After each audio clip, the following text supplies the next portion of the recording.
ഖാരിജയുടെ ഹദീസ് PN എടുത്തു കൊടുത്തു, അത് ഇവർ സ്വീകരിച്ചില്ല. അപ്പൊ റുഖ്യ ശർഇയ്യ എന്നാൽ ഞങ്ങൾ പഠിപ്പിച്ചിട്ടുണ്ട്, KJ പഠിപ്പിച്ചിട്ടുണ്ട്. എന്താ പഠിപ്പിച്ചത്?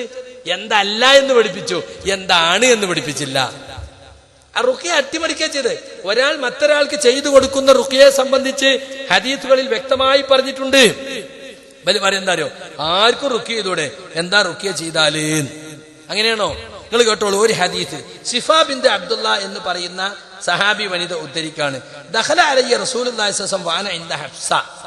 റസൂലുള്ളാഹി എന്റെ അടുത്ത് പ്രവേശിച്ചു, ഞാൻ നബിയുടെ ഭാര്യ ഹഫ്സയുടെ അടുത്തായിരിക്കുമ്പോൾ. അപ്പോൾ നബി എന്നോട് പറഞ്ഞു, അലാ തുഅല്ലിമീന ഹാദിഹി റുഖ്യതൻ നംല കമാ അല്ലംതിഹാ അൽ കിതാബ. അബൂ ദാവൂദ് ഉദ്ധരിച്ച ഹദീസാണ്. എന്താ പറഞ്ഞത്? നീ ഇവർക്ക് ഹഫ്സക്ക് എഴുത്ത് പഠിപ്പിച്ചതുപോലെ നംലക്കുള്ള മന്ത്രവും പഠിപ്പിച്ചു കൊടുത്തൂടെ. ആരാ പറയുന്നത്? നബിയാ പറയണത്. അപ്പൊ നബിക്ക് അറിഞ്ഞൂടാ മന്ത്രം? അതായിരിക്കും അറിയുള്ളൂ? ശിഫാ ബിന്തിനെ അറിയുള്ളൂ. സ്വന്തം ഭാര്യക്ക് മന്ത്രം പഠിപ്പിക്കും. നംല ശരീരത്തിലുണ്ടാകുന്ന കുരുക്കളാ, അതിന് മന്ത്രിക്കാനുള്ള മന്ത്രം നീ എന്റെ ഭാര്യക്ക് പഠിപ്പിച്ചു കൊടുക്കുമെന്ന് സഹാബി വനിതയോട് ആര് പറയുന്നു? റസൂല് പറയുന്നു. അപ്പൊ മന്ത്രിക്കാൻ ചില പ്രത്യേക ആളുകൾ ഉണ്ടായിരുന്നു അന്ന്. ഇനി കേട്ടോ, ഞാൻ എന്റെ പ്രബന്ധത്തിൽ എടുത്തു കൊടുത്തതാ. അൻസാരികളിൽ ഒരാൾക്ക് നംല എന്ന രോഗമുണ്ടായി. അപ്പോൾ ശിഫ ബിൻത് അബ്ദുള്ള റളിയല്ലാഹു അൻഹ എന്ന വനിത നംലക്ക് മന്ത്രിക്കാറുണ്ടെന്ന് ഇയാൾക്ക് വിവരം കിട്ടി. അങ്ങനെ മന്ത്രിക്കാൻ ആവശ്യപ്പെട്ടുകൊണ്ട് ഇയാൾ ശിഫായിനെ സമീപിച്ചു. അപ്പോൾ ശിഫ റളിയല്ലാഹു അൻഹ പറഞ്ഞു, അള്ളാഹുവാണെ മുസ്ലിം ആയത് മുതൽ ഞാൻ മന്ത്രിച്ചിട്ടില്ല. അങ്ങനെ ഇയാൾ നബിയുടെ അടുത്ത് പോയി ശിഫ പറഞ്ഞ വിവരം പറഞ്ഞു. അന്നേരം നബി സല്ലല്ലാഹു അലൈഹി വസല്ലം ശിഫ റളിയല്ലാഹു അൻഹയെ വിളിച്ചു പറഞ്ഞു, നിങ്ങൾ ആ മന്ത്രം എന്നെ കാണിക്കൂ. അപ്പോൾ ശിഫ റളിയല്ലാഹു അൻഹ അത് നബി സല്ലല്ലാഹു അലൈഹി വസല്ലം പറഞ്ഞു കൊടുത്തു ആ മന്ത്രം. അപ്പോൾ റസൂൽ സല്ലല്ലാഹു അലൈഹി വസല്ലം പറഞ്ഞു, നിങ്ങൾ ഇയാൾക്ക് മന്ത്രിക്കുക, ആ മന്ത്രം ഹഫ്സക്ക് പഠിപ്പിക്കുകയും ചെയ്യുക, നിങ്ങൾ അവർക്ക് എഴുത്തു പഠിപ്പിച്ചതുപോലെ. അപ്പൊ നംലക്ക് മന്ത്രിക്കുന്ന സ്പെഷ്യൽ ആളാണ് ആര്? ശിഫ ബിൻത് അബ്ദുള്ള. ഇനി വേറൊരു ഹദീസ് ഉണ്ട്, എനിക്ക് തേൾവിഷത്തിന് മന്ത്രിക്കുന്ന ഒരു അമ്മാവനുണ്ടായിരുന്നു എന്ന് റസൂലുള്ളാഹിന്റെ അടുത്ത് വന്നിട്ട് ഒരാൾ പറയാണ്, നബിയെ എനിക്ക് തേൾവിഷത്തിന് മന്ത്രിക്കുന്ന ഒരു അമ്മാവനുണ്ടായിരുന്നു. അപ്പോ നിങ്ങളാകട്ടെ മന്ത്രം നിരോധിച്ചു എന്ന് കേട്ടല്ലോ. ഇതാ മുസ്ലിമിന്റെ ഹദീസാ. കാന ലി ഖാലുൻ യർഖി മിനൽ അഖറബി ഫനഹാ റസൂലുള്ളാഹി സ്വല്ലല്ലാഹു അലൈഹി വസല്ലം റുഖ ഖാല ഫഅതാഹു ഫഖാല യാ റസൂലല്ലാഹ് ഇന്നക നഹൈത അനിർ റുഖ വഅന അർഖി മിനൽ അഖറബി. കണ്ടോ, ഞാൻ തേള് വിഷയത്തിന് മന്ത്രിക്കാറുണ്ട്, നിങ്ങൾ മന്ത്രത്തെ നിരോധിച്ചല്ലോ. അപ്പൊ റസൂൽ പറയാണ്, മനിസ്തതാ മിൻകും യൻഫഅഹു ഫല്യഫ്അൽ. നിങ്ങൾ ആരെങ്കിലും തന്റെ സഹോദരന് ഉപകാരം ചെയ്യുകയാണെങ്കിൽ അവൻ അത് ചെയ്തു കൊള്ളട്ടെ. അപ്പൊ തേൾ വിഷത്തിന് മന്ത്രിക്കുന്ന അമ്മാവൻ എന്ന് പറഞ്ഞ എന്തുകൊണ്ടാ? കേവലം പ്രാർത്ഥനയാണെങ്കിൽ, രോഗം ശമിക്കാനുള്ള പ്രാർത്ഥനയാണെങ്കിൽ അതെല്ലാവർക്കും അറിയില്ലേ? നബിക്കും അറിയില്ലേ? എന്താ എന്റെ അമ്മാവന്റെ പ്രത്യേകത? എല്ലാവർക്കും ഖുർആൻ ഓതാൻ അറിയില്ലേ എന്നാണോ പറഞ്ഞത്? അല്ല. നംലക്ക് മന്ത്രിക്കാൻ ശിഫ ബിൻത് അബ്ദുള്ള, തേൾ വിഷത്തിന് മന്ത്രിക്കാൻ ഇയാളുടെ അമ്മാവൻ. ഈ ഹദീസുകളൊക്കെ ഉദ്ധരിച്ചുകൊണ്ട് പണ്ഡിതന്മാര് പറഞ്ഞതെന്താ? ശൈഖ് അൽബാനി തന്നെ പറയുന്നു, കേട്ടോളൂ. وفي الحديث فوائد كثيرة. الأولى مشروعية ترقية المرء لغيره بما لا شرك فيه من الرقى. ഒരാൾ മറ്റൊരാൾക്ക് മന്ത്രിച്ചു കൊടുക്കൽ ശർഇൽ അനുവദിക്കപ്പെട്ടതാണെന്ന്, ശിർക്കില്ലാത്ത മന്ത്രങ്ങൾ കൊണ്ട് മന്ത്രിക്കാമെന്ന് ഈ ഹദീസിൽ തെളിവുണ്ട്. അപ്പോ വ്യക്തമായി തന്നെ പറഞ്ഞതുണ്ട്. ഇനി കേട്ടോ, ആയിഷ റളിയല്ലാഹു അൻഹ നിവേദനം ചെയ്യുന്ന ഒരു ഹദീസിൽ റസൂൽ സല്ലല്ലാഹു അലൈഹി വസല്ലം എന്നോട് കണ്ണേറിന് മന്ത്രം ചെയ്യിക്കാൻ കൽപ്പിച്ചു. കണ്ടോ, അമറനി റസൂലുള്ളാഹി സ്വല്ലല്ലാഹു അലൈഹി വസല്ലം അൻ യുസ്തർഖാ മിനൽ ഐനി. മറ്റൊരു റിപ്പോർട്ടിൽ നിങ്ങൾ ഇവൾക്ക് കണ്ണേറിന് മന്ത്രം ചെയ്യാൻ ആവശ്യപ്പെടൂ. ഒരു പെൺകുട്ടിയെ കണ്ടപ്പോ ഇവൾക്ക് കണ്ണേറ് ബാധിച്ചിട്ടുണ്ട്, അതുകൊണ്ട് ഇവൾക്ക് മന്ത്രം ചെയ്യാൻ ആവശ്യപ്പെടൂ എന്ന് റസൂൽ സല്ലല്ലാഹു അലൈഹി വസല്ലം പറഞ്ഞത് കാണാം. ഇനി ആയിഷ റളിയല്ലാഹു അൻഹയെ, നബിയുടെ പത്നിയെ ഒരു സ്ത്രീ മന്ത്രിച്ച സംഭവം അത് കേട്ടോളൂ. ശൈഖ് അൽബാനി തന്നെ ഉദ്ധരിക്കുക, അന്ന റസൂലുള്ളാഹി സ്വല്ലല്ലാഹു അലൈഹി വസല്ലം ദഖല അലൈഹാ. റസൂൽ ആയിഷ ബീവിന്റെ അടുത്ത് വന്നു. വംറഅത്തുൻ തുആലിജുഹാ ഉതർഖിഹാ. ഒരു സ്ത്രീ അവരെ മന്ത്രിക്കുകയോ ചികിത്സിക്കുകയാണ്. അപ്പോൾ റസൂൽ പറഞ്ഞു, ആലിജിഹാ ബികിതാബില്ലാഹ്. അള്ളാഹുവിന്റെ കിതാബ് കൊണ്ട് നീ അവളെ മന്ത്രിക്കണം. ഇങ്ങനെ എത്ര ഹദീസ് ഉണ്ടെന്ന് അറിയോ? അപ്പോ മന്ത്രം ഉണ്ട് എന്ന് മൊത്തത്തിൽ പറയല്ല. മന്ത്രണ്ട് റുഖ്യുണ്ട് അറിയും.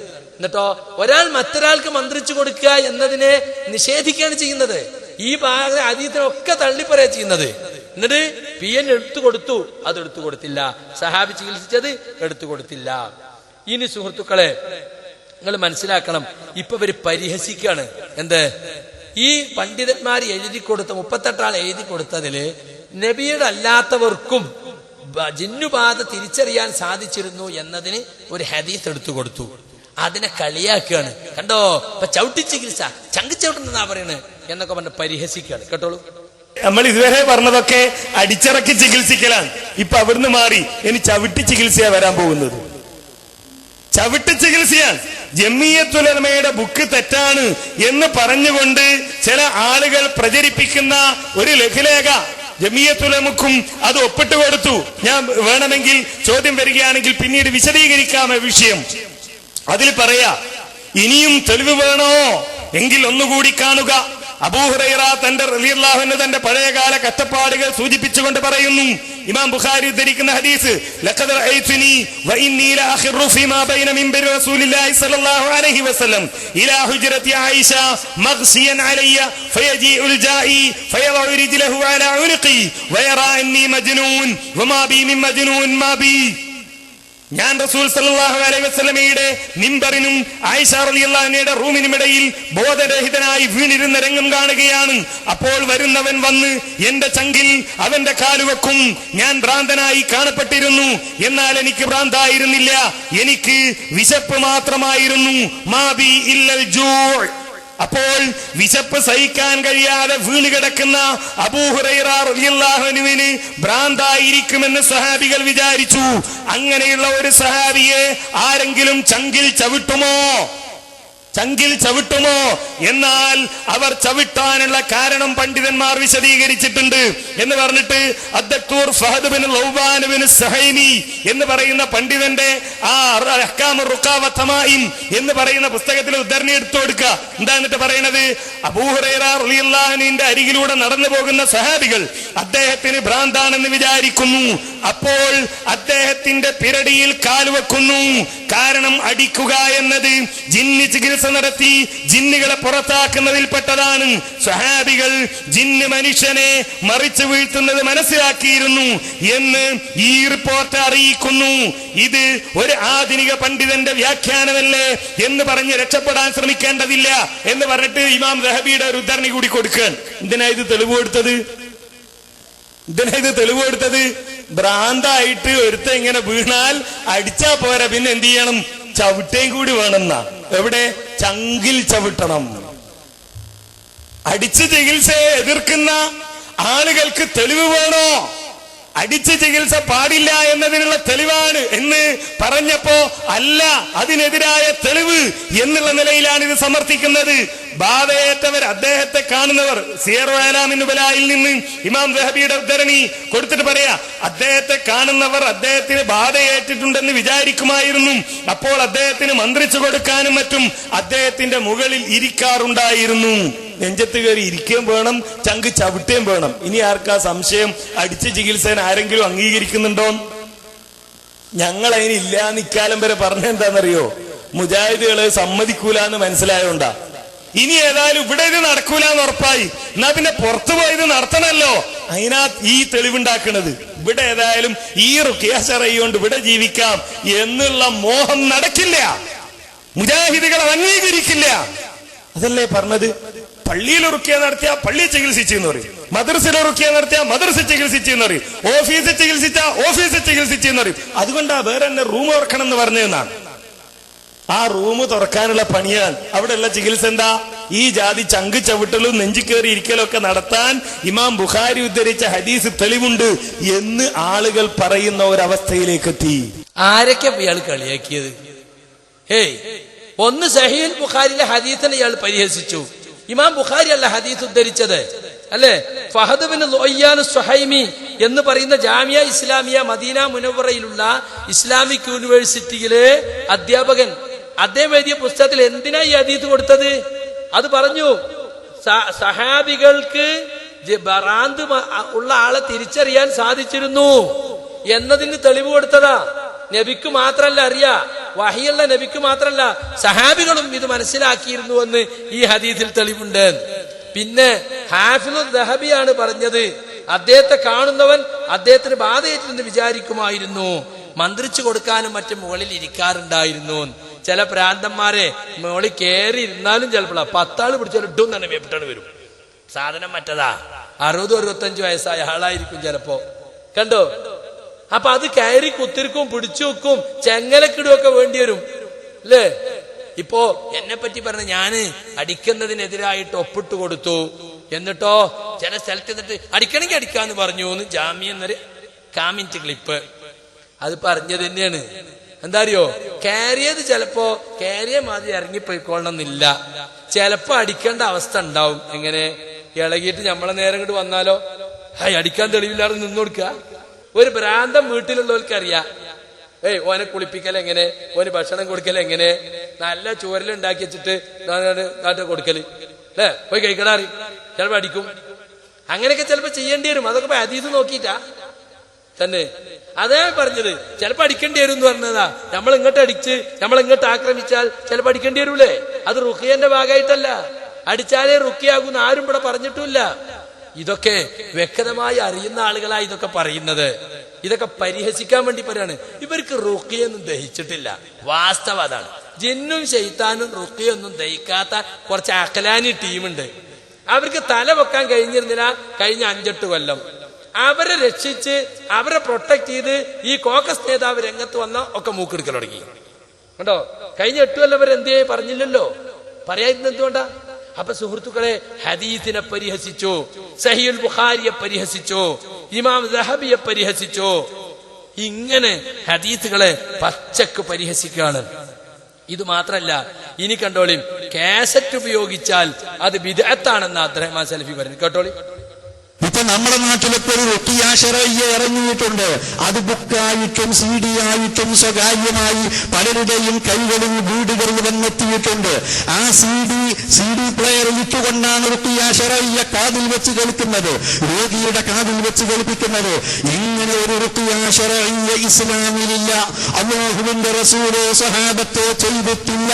അത് തെറ്റാണ്, ബിദ്അത്താണ്, അനാചാരമാണ്.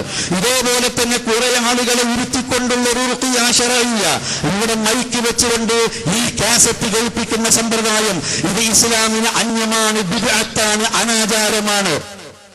കണ്ടോ, കാസറ്റ് വെച്ചാൽ അത് ബിദ്അത്താണ്, അനാചാരമാണ്. ഇന്നായി കോക്കസ് ഇറക്കിയ ബുക്കിലുള്ള എന്താ കേട്ടോളൂ. വിശുദ്ധ ഖുർആന്റെയും മറ്റ് ദിക്റുകളുടെയും പവിത്രതയെ പരിഹസിക്കുന്ന രൂപത്തിൽ ഇത്തരം ചികിത്സകന്മാർ സീഡികളും കാസറ്റുകളും ഉപയോഗിച്ചു വരുന്നു എന്ന് പറഞ്ഞിട്ട് പറയാണ്. സുആൽ, എന്താ ചോദ്യം? തസ്ഗീറു ജഹാദ് തസ്ജീൽ അല ആയാത്തിൻ മിനൽ ഖുർആൻ ലിഇദ്ദത്തി സആത്തിൻ ഇൻദൽ മരീദ് വൻതിസാഉ ആയാത്തി മുഅയ്യന തഖുസ്സു സിഹർ വഉഖറാ ലിൽ ഐൻ വഉഖറാ ലിൽ ജാൻ. എന്താ ചോദ്യം? ഖുർആനിലെ ആയത്തുകൾ കാസറ്റ്, CD പ്ലെയറുകൾ മറ്റോ ഉപയോഗിച്ച് രോഗികളെ മണിക്കൂറുകളോളം കേൾപ്പിക്കുന്നതും സിഹിർബാധ നീങ്ങാൻ ഒരായത്ത്, കണ്ണേറിന് മറ്റൊരായത്ത്, ജിന്നുബാധയുണ്ടാൽ വേറൊരായത്ത് എന്നിങ്ങനെ ആയത്തുകൾ നിശ്ചയിക്കുന്നതും അനുവദനീയമാണോ? ഇതാണ് ചോദ്യം. മറുപടി എന്താ? തസ്ഗീറു ജഹാദി തസ്ജീൽ ബിൽ ഖിറാഅത്തി വൽ അദ്ഇയ ലാ യുഗ്നി അനിർ റുഖ്യ. കാസറ്റോ CD പ്ലെയറുകളോ മറ്റോ ഉപയോഗിച്ച് ഖുർആൻ ഓതുന്നതോ മറ്റ് പ്രാർത്ഥനകൾ നടത്തുന്നതോ രോഗശമന പ്രാർത്ഥനയ്ക്ക് പകരമാകുന്നില്ല. ബിദ്അത്താണ് എന്നല്ല, റുഖ്യക്ക് പകരാവില്ല. കാരണം എന്താണ്? അത് കേട്ടോളൂ. ലിഅന്ന റുഖ്യത അമലുൻ. റുഖ്യ എന്ന് പറഞ്ഞ ഒരു അമലാണ്. യഹ്താജു ഇലാ ഇഅ്തിഖാദിൻ വനിയ്യത്തിൻ ഹാല അദാഇഹാ. അത് നിർവഹിക്കുന്ന വേളയിൽ നിർവഹിക്കുന്ന ആൾക്ക് ഒരു നിയ്യത്ത് വേണം, വിശ്വാസം വേണം. വമുബാശറത്തുൽ നഫ്സി അലൽ മരീൽ. രോഗിയുടെ അടുത്ത് നിന്ന് നേർക്ക് നേരെ ഊതിക്കൊടുക്കണം. വൽ ജഹാസ് ലാ യതഅത്താ മിൻ ദാലിക. കാസറ്റിന് ഇതൊന്നും ചെയ്യാൻ കഴിയൂലല്ലോ. അപ്പൊ വിശ്വാസവും നിയ്യത്തും ഒക്കെ ആവശ്യമാണ്. രോഗിയുടെ ശരീരത്തിൽ ഊതുന്നത് നേരിട്ടാണ്. ഇത്തരം കാര്യങ്ങൾ ഉപകരണങ്ങളിലൂടെ സാധ്യമല്ല. അപ്പൊ റുഖ്യക്ക് കാസറ്റ് ഉപയോഗിക്കൽ ബിദ്അത്താണ്, അനാചാരാണെന്നാണോ KJന്റെ ബുക്കിലുള്ളത്? അല്ല, അത് റുഖ്യക്ക് പകരമാവുകയില്ല. ഇതാണ് PNന്റെ നേതൃത്വത്തിൽ ഞങ്ങൾ ഒപ്പിട്ടതിലും പറഞ്ഞിട്ടുള്ളൂ. പ്രമാണവിരുദ്ധമാണെന്ന് പറഞ്ഞതിൽ ഒഴിവാക്കണം എന്ന് പറഞ്ഞത് വെറും കാസറ്റ് മാത്രം ഇട്ടിട്ട് റുഖ്യ കാസറ്റ് ഇട്ട് ഇങ്ങനെ ഉത്തിരിക്കാൻ അത് റുഖ്യാകുമോ? ഖുർആന്റെ ഒച്ച കേട്ടാൽ അതിനൊരു എഫക്റ്റ് ഉണ്ടാവും, അത് ശരിയാണ്. ഖുർആന്റെ ശബ്ദമാണല്ലോ ഈ കേൾക്കണത്. ഖുർആൻ കാസറ്റിലാക്കാൻ തന്നെ പാടില്ല എന്നും പറഞ്ഞ് നമ്മളൊക്കെ വീട്ടിൽ ഖുർആൻ കാസറ്റില്ല. അതും ബിദ്അത്താ? റസൂലുള്ളാഹിന്റെ കാലത്ത് ഖുർആൻ കാസറ്റിലാക്കിയണോന്ന് ചോദിച്ചാ അങ്ങനത്തെ ഖുറാഫി ചോദ്യം. സദഖത്തുൽ മുസ്ലിയാരെ മൈക്കന്റെ ചോദ്യമായിരുന്ന ചോദ്യം. അപ്പൊ സുഹൃത്തുക്കളെ, ഇയാൾ പറയാണ് അനാചാരമാണ്, ബിദ്അത്താണ്. എങ്ങനെ അത് അനാചാരാകുക? എങ്ങനെ ബിദ്അത്താകുക? നിങ്ങൾ ഉദ്ധരിച്ച ചോദ്യമല്ലേ ഞാൻ ഇതെന്ന് വായിച്ചത് കോക്കസിന്റെ ബുക്കിൽ നിന്ന്. ഇനി കേട്ടോളി, ഉഖ്റുജ അതുവല്ലാന്ന് മാത്രം പറയാന്നൊരിക്കെ പിന്നെ പറയാണ് അതല്ല, അതും പറയാൻ പാടില്ല. കേൾപ്പിച്ചു കൊടുക്ക. കാര്യം ശ്രദ്ധിക്കണം, ഗൗനിക്കേണ്ട വിഷയമാണിത്. ഞാൻ മനസ്സിലാക്കിയിട്ടുണ്ട്. ഈ ജിന്നിറക്കുന്ന പ്രവർത്തനത്തിൽ ഏർപ്പെടുന്ന മിക്ക ആളുകളും ഈ വസ്തുത മനസ്സിലാക്കാത്തവരാണ്, അശ്രദ്ധരാണവർ. അതുകൊണ്ട് ഞാൻ അവരെ ഉപദേശിക്കുന്നു, ഫഅൻസഹുഹും ഇൻ ഇസ്തമറു ഫീ മിഹ്നതിഹിം അല്ലാ യസീദു ഫീ മുഖാതബതിഹിം അലാ ഖൗലി നബി സ്വല്ലല്ലാഹു അലൈഹി വസല്ലം ഉഖ്റുജ് അദുവല്ലാഹ് മുദക്കിറൻ ലഹും ബിഖൗലിഹി തആല ഫൽയഹ്ദരിൽ ലദീന യുഖാലിഫൂന അൻ അംരിഹി അൻ തുസീബഹും ഫിത്നത്തുൻ ഔ യുസീബഹും അദാബുൻ അലീം വല്ലാഹുൽ മുസ്തആൻ വലാ ഹൗല വലാ ഖുവത ഇല്ലാ ബില്ലാഹ്. അവര് ചെയ്യാണെങ്കിൽ ഈ ഒരു വാക്കു മാത്രമേ അവർ പറയാവൂ, ഉഖ്റുജ് അദുവല്ലാഹ്. അത് നബിന്റെ മുഅ്ജിസാത്തിൽപ്പെട്ടതാണ് ആ സംഭവങ്ങൾ എന്ന് ഇബ്നു അബീ ശൈബ പറഞ്ഞതും അതേപോലെ തന്നെ അൽബാനി തന്നെ നേരത്തെ ഉദ്ധരിച്ചതും ഞാൻ വായിച്ചു കേൾപ്പിച്ചു. ഇനി ഈ സംഭവത്തിന്റെ അടിസ്ഥാനത്തിൽ ഒരാള് ജിന്നിനോട് പറയുകയാണെങ്കിൽ തന്നെ നബി പറഞ്ഞ അത്രേ പറയാവൂ, ഉഖ്റുജ് അദുവല്ലാഹ്. നബി പറഞ്ഞതിനെ മുഴുവൻ അയാൾക്ക് പറയാൻ പാടില്ല. വാന റസൂലുള്ളാഹ് കൂടി നബി പറഞ്ഞല്ലോ, ഇയാള് റസൂലല്ല. അപ്പൊ പറയുകയാണെങ്കിൽ ഉഖ്റുജ് അദുവല്ലാഹ് എന്നല്ലാതെ അതിന്റെ അപ്പുറത്തേക്ക് മസ്മുക മസ്മുക്കി മുതസവ്വിജത്തുൻ അൻതി അനസറാനിയത്തിൻ അൻതി മാദിയാനതുകി ഐന തസ്കുനീന കൈഫ ദഖൽതിൽ ജസദ വമതാ ദഖൽതി വഐന തസ്കുനീന ഫീ ജസദിഹി. ഈ ജാതി ചോദ്യങ്ങളൊന്നും ചോദിക്കുന്നതിന് യാതൊരു അടിസ്ഥാനവും ഒരു തെളിവും ഇല്ല എന്നാണ് ഇമാം അൽബാനി അതേപോലുള്ള പണ്ഡിതന്മാർ. അപ്പൊ ചോദ്യം പാടില്ല. അപ്പൊ എന്ത് കിട്ടി? ജിന്നുബാധ ഉണ്ട് എന്ന് തിരിച്ചറിയാ. ഞമ്മക്കും ജിന്ന് ഇറക്കണ റുഖിയ നടത്താം. റസൂലിന് മാത്രം ഖാസാണെന്നൊന്നും അൽബാനി പറഞ്ഞിട്ടില്ല. പിന്നെ ഉഖ്റുജ് അദുവല്ലാഹ്, അള്ളാന്റെ ശത്രു പുറത്തു പോകുമെന്ന് പറയാവൂ. പക്ഷെ വാന റസൂലുള്ളാഹ് എന്ന് പറയണ്ട, വാന അബ്ദുല്ലാ എന്ന് പറഞ്ഞുള്ള റസൂൽ, അതെല്ലാവർക്കും പറയാലോ. വാന അബ്ദുല്ലാ, ഞാൻ അള്ളാന്റെ അടിമയാണ്. അപ്പൊ ഇതെന്ത് പൊളിഞ്ഞു? നബിക്ക് മാത്രമേ ചികിത്സിക്കാൻ പറ്റുള്ളൂ, കാരണം തിരിച്ചറിയൽ നബിക്ക് മാത്രമേ ഉള്ളൂ എന്ന നിങ്ങളെ വിദണ്ഡവാദം നിങ്ങൾ തന്നെ പൊളിച്ചപ്പോ അല്ലേ? ഷെയ്ഖ് അൽബാനിയെ ഉദ്ധരിച്ചുകൊണ്ട് എന്താ പറഞ്ഞത്? ഇനി അങ്ങനെ ജിന്ന് ഇറക്കുകയാണെങ്കിൽ തന്നെ എന്തേ പറയാവൂ? ജിന്ന് ഇറക്കുകയാണെങ്കിൽ ജിന്നുണ്ട് എന്ന് അറിയണ്ടേ? ജിന്നുണ്ട് എന്ന് റസൂലുള്ളാഹിക്കല്ലാതെ അറിയില്ലാന്നല്ലേ പോയത്തക്കാരെ നിങ്ങൾ ഇതുവരെ പറഞ്ഞത്? ഇപ്പൊ എന്താ പറഞ്ഞത്? അള്ളാന്റെ ശത്രു പുറത്തു പോകുന്നു മാത്രമേ പറയാൻ പാടുള്ളൂ. ഇത് എവിടെ താമസിക്കണത്, എവിടുന്നാ വന്നത്, ആരാ എന്നെ അയച്ചത് എന്നൊന്നും ചോദിക്കാൻ പാടില്ല. ശരീരത്തിൽ എവിടെയാ ഇപ്പൊ ചിരിക്കണത് അവൻ ചോദിക്കാൻ പാടില്ല. ഇറങ്ങിപ്പോ എന്ന് മാത്രം പറയാ. അങ്ങനെ ഇസ്ഹാഖ് അലി കല്ലിക്കണ്ടി ഇറക്കി. ജില്ലാ സെക്രട്ടറിയാണ് കണ്ണൂർ ജില്ലന്റെ. 52 57 കണ്ണൂർ ജില്ല. നമുക്ക് 5 വട്ടനെ നമുക്ക് പോയത്. എന്താ കളിയെന്നറിയോ? അവസാന റൗണ്ടിൽ ജിന്നേറ്റാണ്ട് ഇറങ്ങി. അപ്പൊ കുറെ വിവരമില്ലാത്ത മനുഷ്യന്മാരുണ്ടാവുമല്ലോ. കാരണം ഇവരെ വിശദീകരണം മാത്രം, ഏകപക്ഷീയ വിശദീകരണം മാത്രം കേട്ടല്ലേ ഇപ്പോഴല്ലേ നമ്മൾ വിശദീകരിക്കാൻ തുടങ്ങിയത്. ഇപ്പൊ ആൾക്ക് കാര്യം മനസ്സിലായി. അങ്ങനെ പറഞ്ഞിട്ട് സക്കരിയ സലാഹി ജിന്നിറക്കുന്നുണ്ട്, തലശ്ശേരിയിൽ ജിന്നിറക്കുന്ന കേന്ദ്രമുണ്ട്, CP സലീം ജിന്നിറക്കുന്ന ആളാണ്, അടിച്ചെറുക്കാൻ പോണ ആളാണെന്ന് പറഞ്ഞ് വിവരമില്ലാത്ത കുറെ മുജാഹിദീങ്ങളെ കൂട്ടിയിട്ട് 5 വോട്ടിന് തൽക്കാലം രക്ഷപ്പെട്ടു. ജില്ലാ സെക്രട്ടറി ആയി. ഇവര് പ്രധാന ആളാ. പക്ഷെ ഇയാള് 2010 ഹജ്ജിന് പോയപ്പോ കൂടെ ഉള്ളൊരു പൊമ്പർനോക്ക് ഇങ്ങനെ ഉണ്ടായി. അപ്പൊ ഇയാൾക്ക് വഹി ഉണ്ടാവും. അല്ല, വഹി ഇല്ലെങ്കിൽ അറിയില്ലല്ലോ. ഇസ്ഹാഖ് അലിക്ക് മക്കത്തായതുകൊണ്ട് പ്രത്യേക വഹി ഉണ്ടായി കാണും. എന്നിട്ട് ദാറുൽ ഹബീബ് എന്ന മക്ക ഇസ്ലാത്തിന്റെ പുറത്ത് കൗണ്ടറിന് അവിടെ ഇങ്ങനെ പെണ്ണിന് ഇറങ്ങിപ്പോ എന്നിങ്ങനെ പറഞ്ഞിട്ട് എത്ര സ്ഥലത്ത് ഞാൻ പറഞ്ഞു, എന്താ ആൾക്ക് ഷോക്കോസ് നോട്ടീസ് കൊടുക്കാത്ത നിങ്ങള്? ഷോക്കോസ് നോട്ടീസ് കൊടുക്കാം. ഇനിയിപ്പോ അനസ്മോലിക്കും കൊടുക്കണം. കാരണം ഇയാൾ ഇനിയിപ്പോ ജുബൈർ ഡോക്ടർ ഇനി പലവരെയും പറയാൻ പോണ്ട്. ഒരു ഡോക്ടർ എന്ന നിലക്ക് ഞാൻ ഇതൊക്കെ പറയാതിരിക്കുകയാണ്. വേണ്ടി വന്നാ ഞാൻ പറയുന്ന മൂപ്പര് പറഞ്ഞു. വലിയ നേതാക്കന്മാര്, ജില്ലാ നേതാക്കന്മാര്, സംസ്ഥാന നേതാക്കന്മാരൊക്കെ മൂപ്പരത്ത് ചികിത്സക്ക് പോയിട്ടുണ്ട്.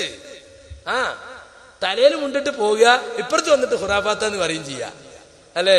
നിങ്ങളെ കള്ളക്കളിയൊക്കെ ഞങ്ങൾ പൊളിക്കും. ഞങ്ങൾക്ക് ഇതിനൊരു മടിയില്ല. ഇസ്ലാമിനുള്ളൊരു കാര്യം അത്.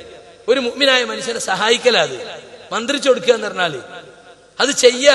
അതാ ഞങ്ങളിവിടെ തീരുമാനത്തില റുഖ്യ സ്വയം നിർവഹിക്കാവുന്നതും മറ്റൊരാൾക്ക് ചെയ്തു കൊടുക്കാവുന്നതുമാണ് എന്നത്. അത് അനസിവിടെ വായിച്ചു.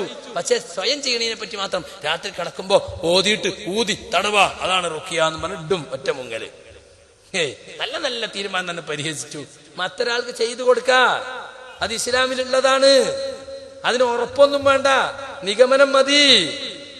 അപ്പൊ ഉഖ്റുജ് അദുവല്ലാഹ് എന്ന് പറഞ്ഞുകൊണ്ട് ജിന്നിറക്കാം. എന്നാൽ പുതിയ സമാചാരം കേട്ടോളൂ. ഒരാൾക്ക് പിശാച് ഹാജറായാൽ എന്ത് ചെയ്യണം? ഉഖ്റുജിയ അദുവല്ലാഹ് എന്ന് പറയാൻ പാടുണ്ടോ എന്നാണ്. പറയാം എന്ന് അൽബാനി പറയുന്നു. ഉത്തരം തന്നെ എഴുതിക്കൊണ്ടുള്ള ചോദ്യങ്ങളാണ് പലതും. അതുകൊണ്ടാണ് ഇവിടെ അവതരിപ്പിച്ചിട്ടുള്ള വിഷയം ശ്രദ്ധിച്ചു കേട്ടിട്ടില്ല എന്ന് എനിക്ക് തോന്നാനുണ്ടായ കാരണം ഇവിടെ ഒരു കാര്യം, ഉഖ്റുജ് യാ അദുവല്ലാഹ് എന്ന് അല്ലാഹുവിന്റെ റസൂൽ മാത്രമേ പറഞ്ഞതായി ഹദീസിൽ വന്നിട്ടുള്ളൂ. കാരണം അത് പറയണമെങ്കിൽ അദുവുള്ളയാണ് ഇവിടെ ഉള്ളതെന്ന് ഉറപ്പുണ്ടാവണം. ആ ഉറപ്പ് റസൂലുള്ളക്കല്ലാതെ മറ്റൊരാൾക്കുമില്ല. അതിനാലാണ് അത് റസൂലുള്ളക്ക് മാത്രം ബാധകമാണ് എന്ന് പറഞ്ഞിട്ടുള്ളത്. ആ റസൂലുള്ളയാണ് അടിച്ചു എന്ന് പറഞ്ഞിട്ടുള്ളത്. വേറൊരു ചോദ്യത്തിലും അതുണ്ട്. അതുകൊണ്ടൊരു ആ രോഗിയെ കാണുമ്പോൾ അയാൾക്ക് ജിന്ന് കൂടിയതാണെന്ന് ഉറപ്പായി അറിയുകയും എന്നിട്ട് ഉഖ്റുജ് അദുവല്ലാ എന്ന് പറഞ്ഞുകൊണ്ട് അടിക്കുകയും ചെയ്യാൻ അത് ഉറപ്പുള്ള വഹയ് മുഖേന ഉറപ്പുള്ള നബിക്കേ നിർവാഹമുള്ളൂ.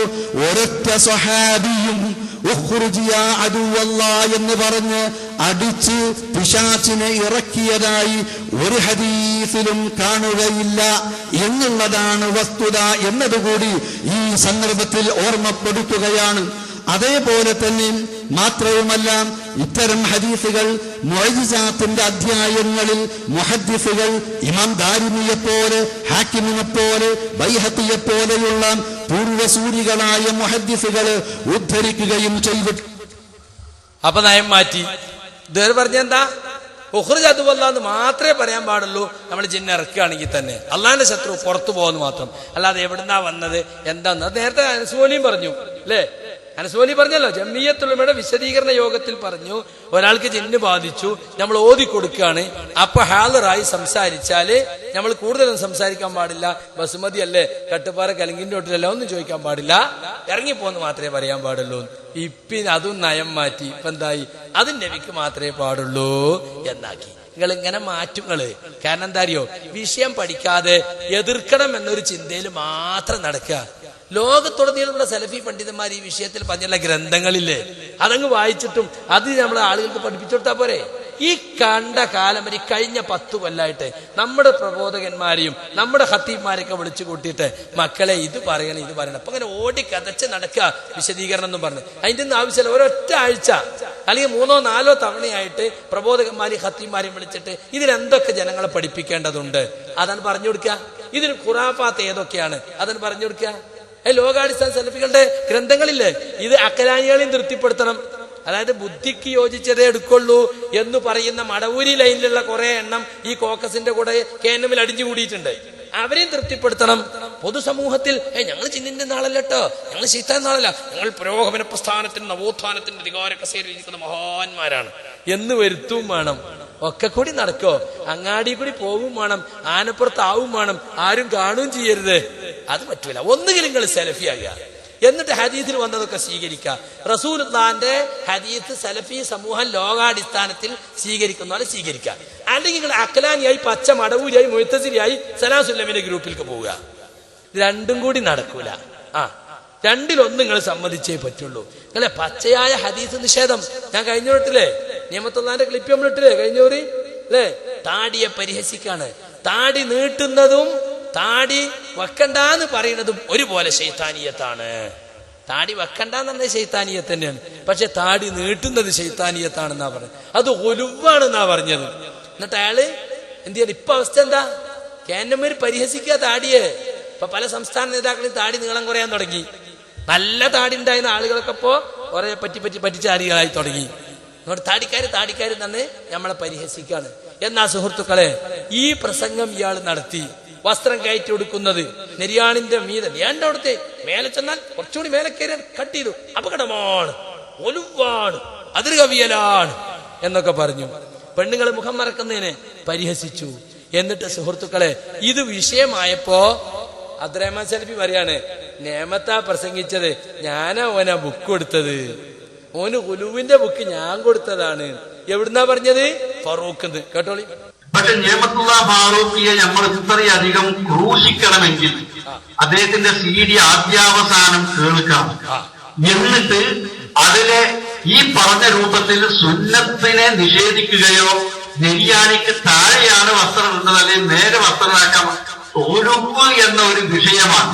അത് എന്റെ കയ്യിൽ നിന്ന്, ഞാൻ ഗൾഫിൽ ഞങ്ങൾ ഒരുമിച്ചുള്ളൊരു സമയത്ത് എന്റെ കയ്യിൽ ഉണ്ടായിരുന്ന ഒരു പുസ്തകം എന്നോട് നിയമത്ത് പറഞ്ഞു, ആ പുസ്തകം ഞാൻ കൊണ്ടുവന്ന് നോക്കുമ്പോൾ നല്ല രസമുള്ള പുസ്തകം, ഞാൻ അത് ഉപയോഗിച്ച് കുറെ പ്രസംഗങ്ങളും അതിൽ വന്ന അതിര് കവിയൽ ഏത് കാര്യത്തിലും വസ്ത്രം ചെയ്യാൻ്റെ നീത കൊടുക്കണം, ശരിയാണ്.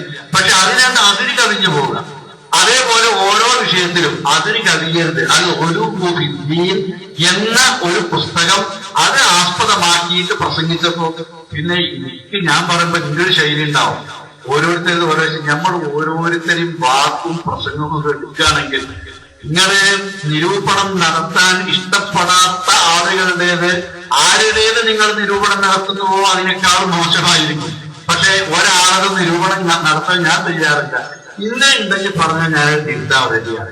ആശയപരമായി പ്രശ്നമുണ്ടോ, അതിൽ ഉറച്ചു നിൽക്കുന്നുണ്ടോ, അത് ശക്തമായി നടപടിയെടുക്കാനും തയ്യാറാണ്.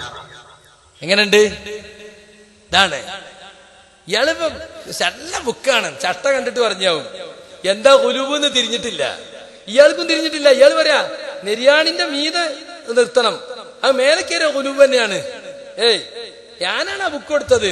ജാതി എല്ലാ നിഷേധവും പ്രചരിപ്പിക്കണം തന്നെയാണല്ലോ.